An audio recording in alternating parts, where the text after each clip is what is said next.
पडघम वाजायला सुरुवात झाली आणि त्यामुळे राजकीय पक्षांकडून आत्तापासूनच विजयाचे दावे सुरू झालेत।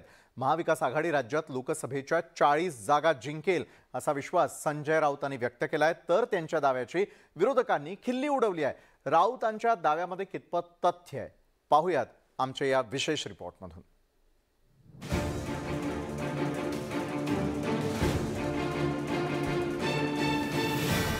देशात उत्तर प्रदेश नंतर लोकसभेचे सर्वाधिक मतदारसंघ महाराष्ट्रात आहेत। तब्बल 48 मतदारसंघ असल्यानं सगळ्याच पक्षांनी महाराष्ट्रावर लक्ष केंद्रित केलंय। महाविकास आघाडी एकत्रितपणे निवडणुकीला सामोरी जाणार आहे। परिणामी महाविकास आघाडीची वज्रमूठ 40 जागांवर चमत्कार घडवेल असा विश्वास संजय राऊतांना वाटतोय। महाराष्ट्रामध्ये मी 48 पैकी 40 जागा जिंकू लोकसभेच्या असं वातावरण आहे। मी माझ्या अलीकडच्या भेटीमध्ये राहुलजींना मी भेटलो दिल्लीमध्ये, सोनिया गांधी सुद्धा तिकडे होत्या, तेव्हाही आमची याच्यावर चर्चा झाली या राज्यातल्या राजकीय वातावरणाविषयी। आणि तेव्हाही मी त्यांना सांगितलं होतं की आपण महाराष्ट्रात यायला हवं, आपण सगळ्यांनी एकत्र बसून चर्चा केली पाहिजे। महाविकास आघाडीला 3 पक्षांमुळे तर भाजप आणि शिवसेनेला राज्य आणि केंद्रातल्या सत्तेमुळे यशाची खात्री वाटते।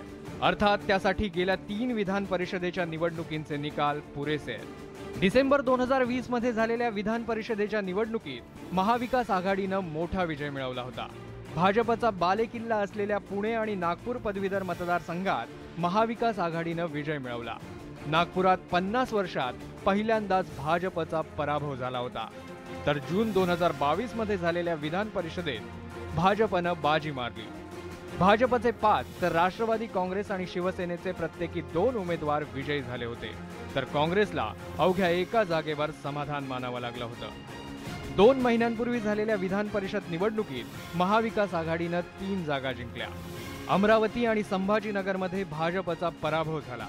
नागपूरमध्ये भाजप पुरस्कृत उमेदवार पराभूत झाला, तर कोकण शिक्षक मतदारसंघात भाजपनं बाजी मारली होती। एकंदरीतच जुन्या विजयांमुळे संजय राऊतांनी केलेल्या दाव्यांची दादा भुसेंनी हवा काढली। आपल्या देशामध्ये स्वप्न पाहायला बंदी नाही,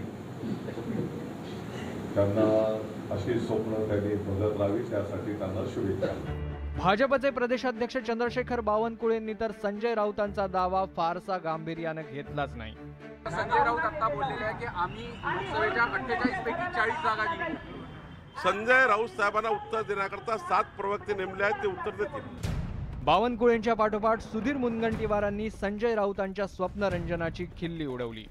मला वाटतं की स्वप्न पाहण्यावर संविधानामध्ये बंदी टाकण्यात आलेली नाही। स्वप्न पाहायला गणपतवानी बिडी पितांना चावायचाच नुसतीच गाडी, मनाशीच न म्हणायचा की या जागेवर बांधीन माडी, हे आम्हाला शिकवायला जायचं ही कविता, आणि मला वाटतं की त्याच कवितेचा हा एक भाग आहे। निवडणुकीच्या तोंडावर सगळ्याच पक्षांच्या नेत्यांकडून वेगवेगळे दावे केले जातात। आता संजय राऊतांच्या दाव्यात कितपत तथ्य आहे हे आता पुढच्या वर्षीच स्पष्ट होईल।